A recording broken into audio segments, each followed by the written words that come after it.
It's intersections and regions. Okay, there is a question which comes on that. So there will be like multiple lines where you need to count the intersections, you need to count the regions. It's a very straightforward one. I'll show you with an example today, if not tomorrow. Okay. Oh, thanks. Okay, back to you, Daniel. Yeah. So in the boxes in set B, you've got, it looks like 9 points. Okay. So then set A is 7 and set B is 9. Okay. So we know that the set A is 7 and set B is 9. See how easy it becomes, isn't it?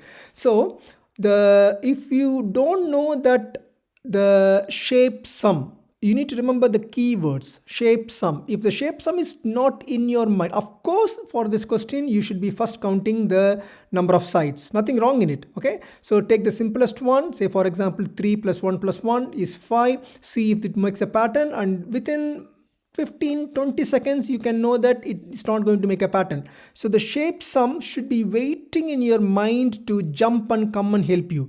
And once you apply shape sum, it's all boom, you will come out this 7 and 9 quite straightforward. Okay.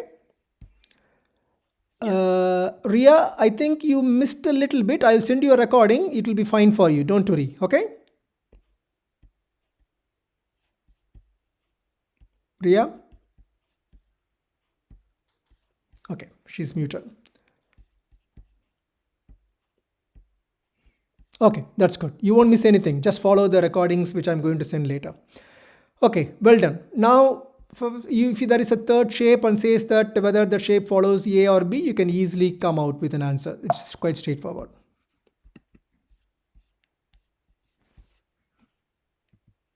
Okay. So some shapes are always considered as priority. The usual priority shapes are the arrows. So whenever there is an arrow, most probably arrows are the reasons for the quantifying shape A and shape B, because there is no reason for arrow to be available as a distractor.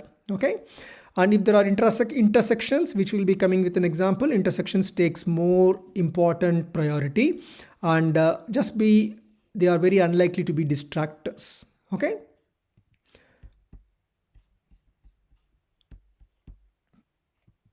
Okay, this is the one which we are trying, Daniel, with that intersections. Go for this. Okay.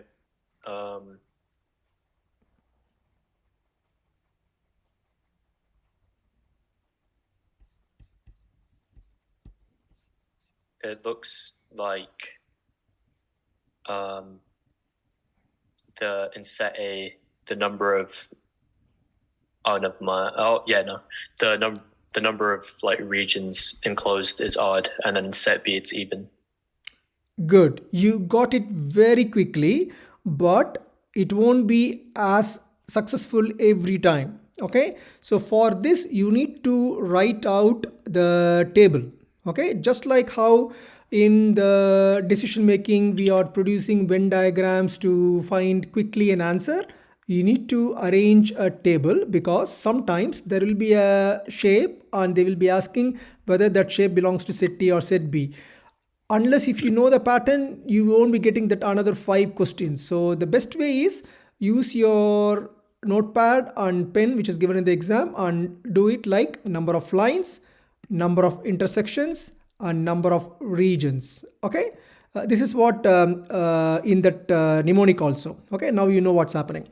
And try to go for the simplest one. Say for example this one, 4 lines, it's 4 interactions, 4, and regions is only 1 region. Okay, 1. And for this you obviously find it quite quickly that the number of regions is odd, 3, 1, 1, 1, 1, 2, 3, and here also 1, 2, 3, and here everything is even. You got it correctly, but if you follow this, it will be more methodical. Okay, methodical will give you more chances of correct answer in a quick manner. Unmethodical guessing will give you good answer in short time compared to methodical, but the chances of getting it wrong is always there. Are you all agreeing with this? Yeah. Okay, so try to write down. When you're in my class, also try to have a pen and notepad or something, and then try to write down and try to mimic the exam as much as possible. Okay, so we need to know how many intersections are there, and do only certain types of subjects intersect. Don't count everything, and do the intersections relate in shapes, and is it regions or four-sided or three-sided? Here most of the regions are like four-sided and three-sided. Here it's not given any importance. Sometimes even the number of the region sides also will comes into play. That's the next level. Okay, if you see, the main trick in verbal reasoning, decision making, qualitative analysis are to identify the time consuming, slow, complex questions so that you can flag them and take it for your second sweep. But in abstract reasoning, there is nothing like that. Because as I said, there are only 40 patterns. Once you know 40 patterns, there is no need for you to flag. A person who appropriately spends time and learning the abstract reasoning will finish the whole thing without any flag with some more time to relax and review. Okay, that's how it has to be. Okay, Daniel, go for this. Okay, so um, first, what I see is that in set A, all of the boxes have 3 grays, 4 blacks, and 2 white triangles. So then in set B, it's 2 black triangles, 4 gray triangles, and 3 white triangles in all of them. Perfect. So it's much straightforward. See, those who don't have that concept in the mind, they will think, oh, something big. Everything looks triangle. I don't know what to do. So here, obviously, shapes, sides doesn't matter at all. You don't have to even think in the mnemonic way and take it in that order. As I said, the mnemonic is only for you to do in the initial stage. Once you are maturing, the mnemonic will work in the back of your mind, and your prefrontal brain doesn't depend upon the mnemonic at all you will be seeing is counting the colors. It's 4 3 2 for black, gray and white in set A, and it's 2 4 3 black, gray and white in set B, and it will be a straightforward one. Well done quickly. Okay, and whenever you have these kind of 3 into 3, there is no point in counting the total number of sides. There is only issue of color and how much color they are coming back, and not always it should be triangle. There will be something like this. Go for this, Daniel. Okay. So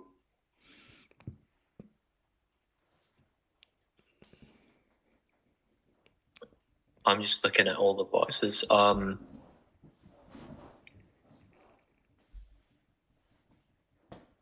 From what it looks like, the shapes that are actually in the 9x9 are always like the same, but just in a different place.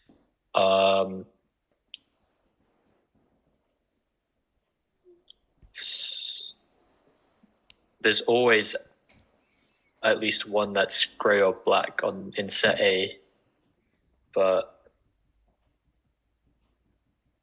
and it's, I don't mind. I'm not too sure. Take your time. There are some questions which you need to give more seconds because of the tips and tricks. You are saving 3 seconds, 5 seconds on every question.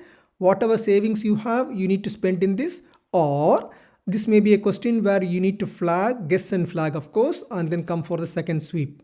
Okay, now let's assume that you're on the second sweep, so you have more seconds to try on this. Spend some more time.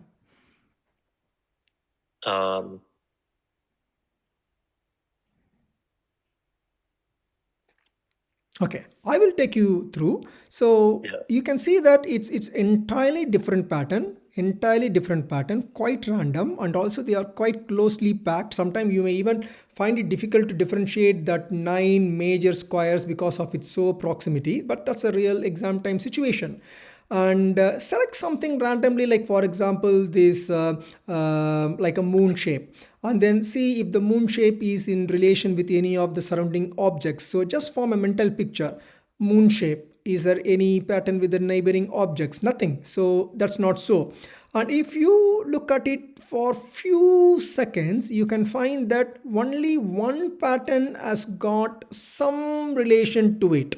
Okay, and you can find it is just this star and circle. Okay, I will try to annotate that. So its star and circle has got some pattern to it. Okay, and everywhere star and circle has got some pattern to it. Now I given the clue. Can you work it out? It looks like they're always, one's always on top of the other. So But what's it's the also pattern? the same in both sets. Don't go to set B now. Let's solve the set A, because always once you master set A, set B will be, as I said, 99% just opposite to the rule of set A. 1% it could be a new one. Okay, so try to find the full rule of set A. Set A rule is number one, star and circle are one above each other. Is there any pattern in that?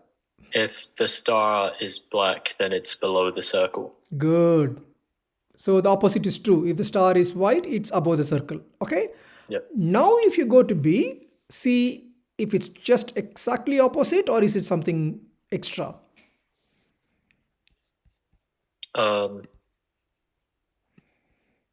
If the star is black, then it's above the circle. But then if So it's exactly opposite to what we come Yeah. across in A. Okay. So the rule is set A, set B has star and circle one above each other. In set A, white star above white circle, or above star is white while below star is black. Set B is opposite to that. So now if they are giving 5 patterns again and again, you can finish them in just each 3 seconds. Am I correct? yeah, Confident in this? yep, Yeah, it's very important to get this. Sometime I may go little bit faster because I want to do the maximum possible questions in this 1 hour to give you a very concise one, because every one of you may be in a different level. For some of you this may be a known one. I don't want them to waste their precious time, so please go through the recordings. That's very important. Okay, so this kind of arrangement patterns, sometimes if you think it looks as if lots of things are going on, simplifying it, pick one shape. I just picked a moon shape. I was not successful, and see if it present in all the boxes. Is it beside any specific shape? I just worked out quickly and I was wrong. And is there any other conditional one? Then we come out star and circle, which you have identified. That's what more important to me. I know the question, I know the answer, so I'm not a wiser if I demonstrate in front of you. Okay, this one. We are slowly getting into complex ones. Okay, so if you're taking a little bit more seconds, don't worry about that.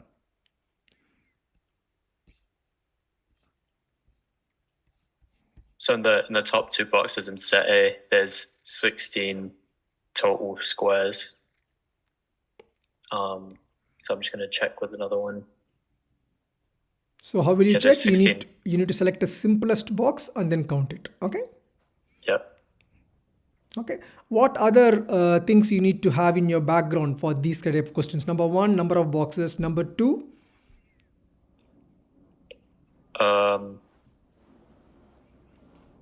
so the simple at least two things are: number one, number of small boxes. Number two, the size of the big box, what it can produce. Say for example, if I take this set one, here I got 4 boxes and there are 3 boxes in 4 sets. I can arrange these 3 like this vertical and put one box on the top. So I may be able to get a square of 4. Are you getting it? Okay. So now I can produce a square of 4. Similarly, I may be able to produce square of 4 in most of the boxes, but I'm not going to waste my time. I'm not going to count everything to come to the conclusion. If I go to set B, I can see that there is 5. So there is 5. So set B's concept is possibility of making a square of 5, while set A possibility of making square of 4. If there is an option and the option says possibility of maximum square of 4, that's it. Buck stops there. I will say the test shape belongs to set A and finish it off. Okay. This is a very premature one. I want you to make a very intelligent guess, flag and go for it. This is a very good question to flag and come for a second sweep. But before even making a guess, just like that, putting a guess, make some guess by using just what is the maximum sides possible.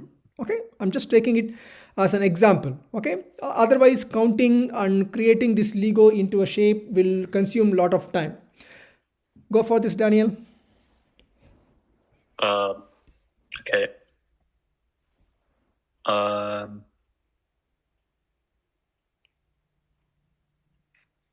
So it looks like in set A, two of like any of the squares are black, and then three of any of the squares are gray.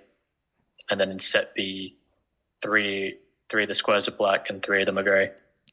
Okay, again, I can feel, Daniel, you are doing it verbally, mentally. Nothing wrong in it, but sometimes these things quickly you need to make notation in your thing, and you need to make it by marking it very, very quickly. Okay, say for example, it will be like black, and then like gray, and then like white. Okay, and then try to do it like 2 here, and then 3 here, and then 3 here, and try to see if it fits into the pattern. It will fit. Just check only 2 boxes so that you will know what is happening in set A, then do for the set B, and you will get an answer and you will go for it. Got it? Yep. Good. See, slowly things are getting more easier, isn't it? You'll be saving a lot of time in this. Okay, go for this.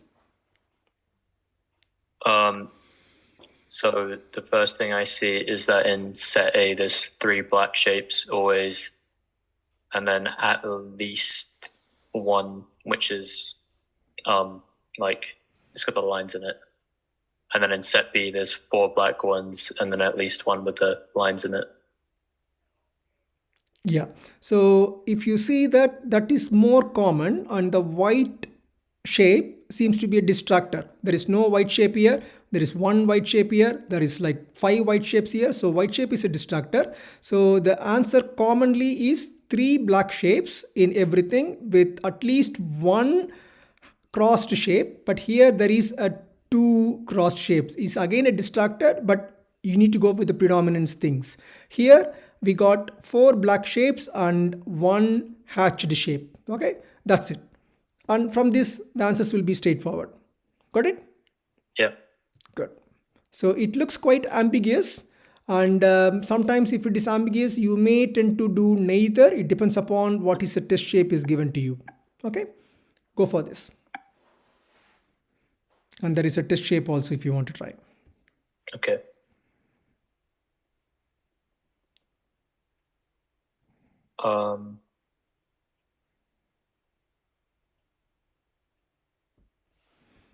When the arrow faces to the right in set A, then the circle in the axes is striped, and then it's the opposite in set B. Okay. And then the color of the arrow doesn't mean anything. Okay, so now if you see, guys, I am trying to pick different AR questions from different possibilities. So as I said, approximately like 25 common patterns and maybe another 15 rare patterns. We'll try to do everything. We'll be having few more AR sessions even before your exams, Daniel. I know yours are quite closer now. But having said that, we are not repeating any questions in our sessions because our session is a very focused and concentrated session. So how to approach this is, try to select again a simple pattern. Here the simple pattern is this one. Okay, and if I select a simple pattern and then say for example this one and this one are the simple pattern for me, and here there is a black arrow facing left side, black arrow facing left side. So the up one should be same, but the arrows are facing left side and right side. So we can select to certain extent that this is a distractor. So that may not be the one which uniformly links all the arrows. So what is the correct shape for the A? So whenever the arrow is black, you try to see whether the upward one is hatched or white. Black, white, black, white, black, hatched. So again, it's not the reason. The next one is look for the side. So whenever the arrow is towards right, it's striped arrow. Towards right, striped arrow. There is nothing towards right other than this. Towards left, blank arrow. Towards left, blank arrow. So that is the pattern for A. So pattern for A is arrow towards right, striped circle, arrow towards left, white circle, and it's exactly opposite here. So the test shape belongs to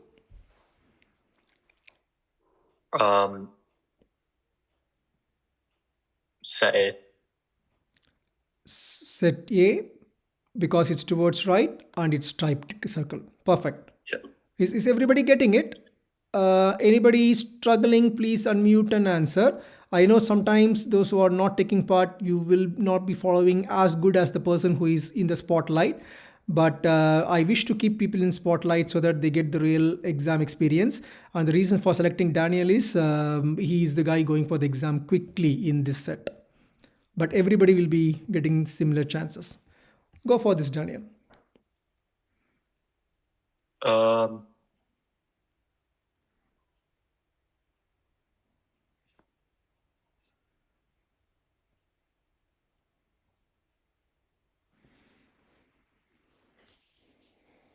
So it looks like the number of the circles doesn't matter. Mm-hmm.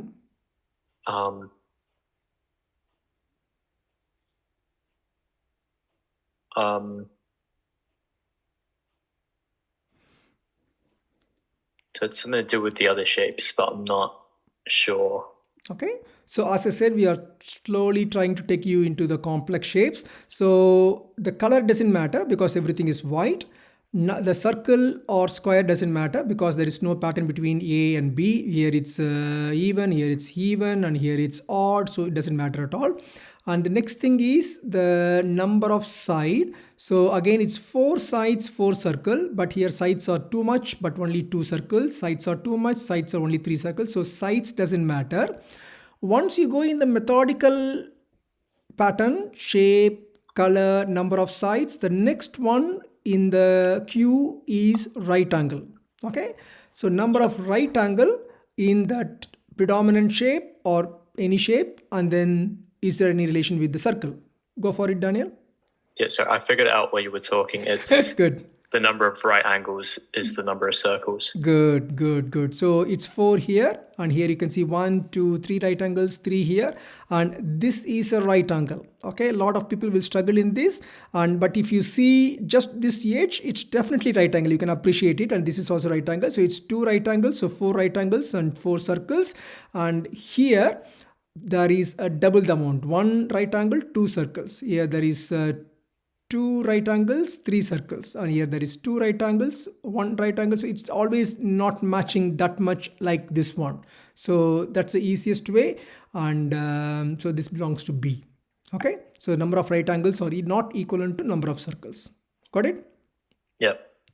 Okay, go for this.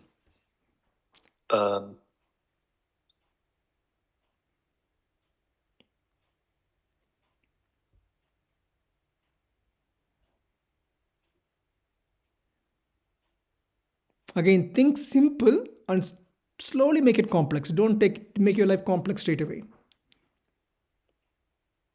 You can just think aloud. That will be helpful for me to see your line of thoughts and tailor that. I have no idea what's going on. Pardon, Daniel? I don't know what's going on. Okay. So I have no idea. Just count the arrowheads. So there are lots of arrowheads. So it's downward, upward, left, right. Okay. So take the simplest one. This may be the simplest one.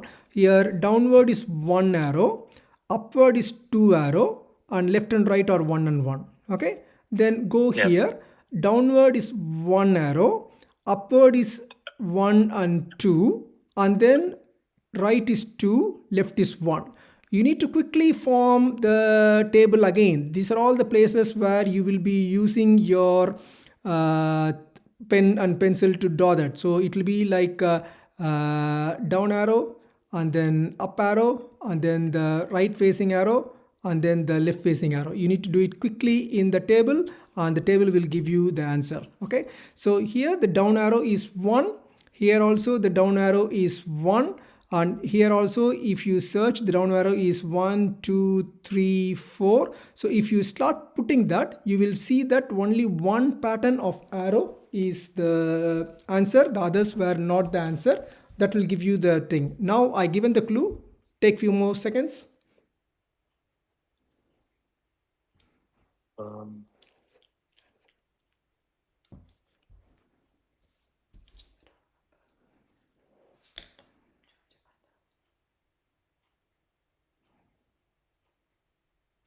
did you say it's only a pattern between like one of the Only faces the of it? arrowhead. So it's downward arrowhead, upward arrowhead. For example, this picture, one down, two up, one left, one right. So you need to make a table like this: down, up, right, left. In A, what is the numbers? What is the numbers? What is the numbers? Which are all not matching, you can ignore. Only one will be dominant.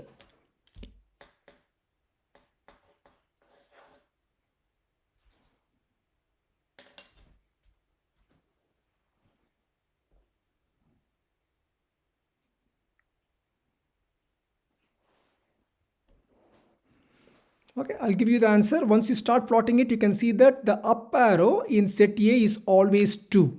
Okay, 1, 2, 1, 2. There is no up arrows. 1, 2. Similarly here, 1, 2. There is only 2 up arrows. And then if you go here, the up arrows will be like 1, 2, 3. And again like 1, 2, 3. So that's the pattern between set A and set B. It's so easy if you use the table format. So down arrow, if you start putting, the numbers won't match. Up arrow, if you put for A, it will be always 1, 1, 1, 1, 1. In B, it will be always 2, it will be always 3. So 3, 3, 3, 3. You will be doing it in 15 seconds or 20 seconds, I will say. Got it? Yeah. Okay, maybe spend another 15 seconds just to make sure. I want to give you the best in the training hour, but you will be coming across this. What you can do is, as soon as possible today evening or tomorrow, take one subset test in abstract reasoning. Try to apply everything what we have taught today, and we'll take it from there. It's 1 hour. We'll complete the session today, but we'll have one more AR quite soon, maybe even tomorrow.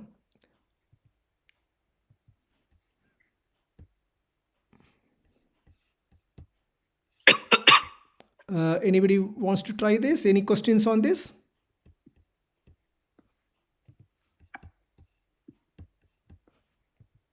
Okay, try this, Daniel.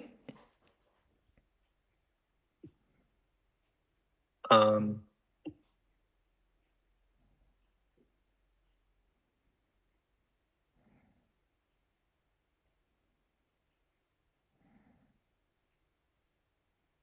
so it looks like in set A, the number of sides of the white shapes is equal to the number of sides of the black shapes. Perfect.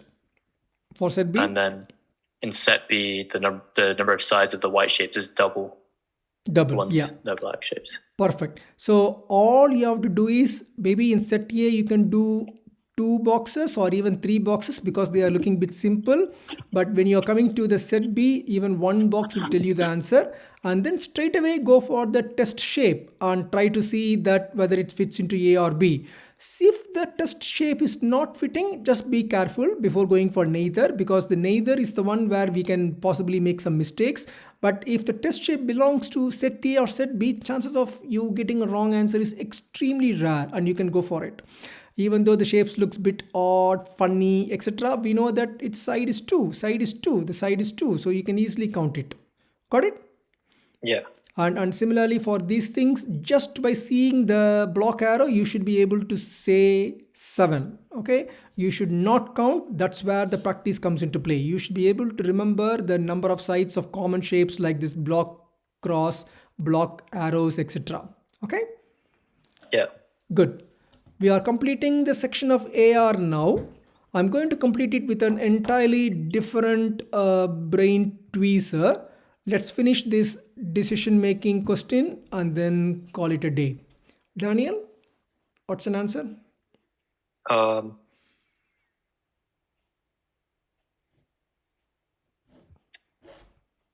uh,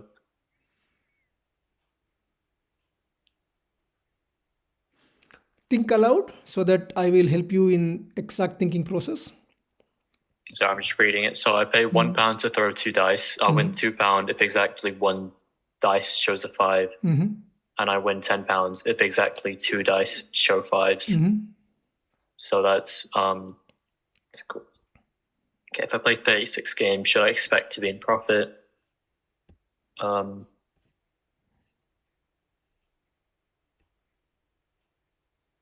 So the chance of getting a 5 on a dice is 1 in 6.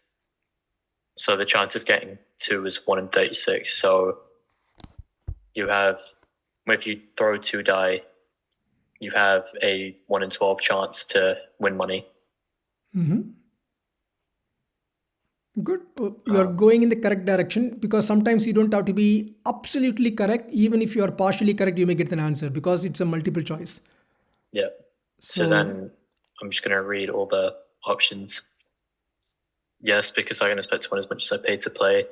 Yes, because I have the chance to win 5 times as much as it costs to play. No, because on average I win less than I paid to play. No, because the chance of getting a 5 is only 1 in 6. So D, I'd probably just go D here. Okay. The answer is wrong, but I'll help you where you exactly went off road. The first step is to know whether we are expecting to be in profit or not. That's the first step. Yeah. For example, if we know that you are not in the profit, at least you are ruling out the A and B straight away. You don't have to even read them, okay? Because it says yes, yes. And here you need to concentrate only on C and D, okay? That will save you 3.5 seconds, okay? So how to know that you won't be in profit? For that, you know what are all the possibilities if you're throwing 2 dice. So dice will be having 1 to 6. So if you're throwing 2 dice, the number of combinations possible are like 1, 1, 1, 2. So there are 6 possibilities for 1, 6 possibilities for 2, 6 possibilities for 3. So like that, 6 possibilities for 6. So total possibilities is 36. That's why the question also says that somebody is playing 36 games. There is a link between the numbers. Of these 36 chances, the chances of getting 2 dice 5 is only 1. So chances of getting 10 pounds is 1 out of 36. The chances of getting exactly only 1 dice of 2 is, you may be getting it like 5, 1, 5, 2, like that. You will be getting it at least 6 times. Of the 6 times, you need to remove 5, 5, because the 5, 5 you are already taking it for 10 pounds. Similarly, you may be getting it 1, 5, 2, 5, 3, 5. So total number of single 5s possible is 10. The total number of single 5s possible is 10. That will give you 2 pounds each, which is 10 pounds. Total number of double 5 is 1. That's 10 pounds. So 10 plus 10, you will be getting possibly 20 pounds as a winning cash for 36 games. But you need to spend 1 pound for every throw. So you're spending 36 pounds. So if you spend 36 pounds, there is a possibility of getting 20 pounds as an income. So you are in a loss. Okay. Now you know the answer is C or D. Now how to select between C or D? C says on an average, I will win less than I pay to play. This makes absolutely an umbrella sense, which means it makes sense even for D, because you are getting more loss compared to what you're paying. So answer is C. And here the chances of getting a 5 is only 1 in 6. That is wrong. The chances of getting just a 5 is 10 times out of 36. So D is not the correct ratio. Are you guys getting it? Any questions in this?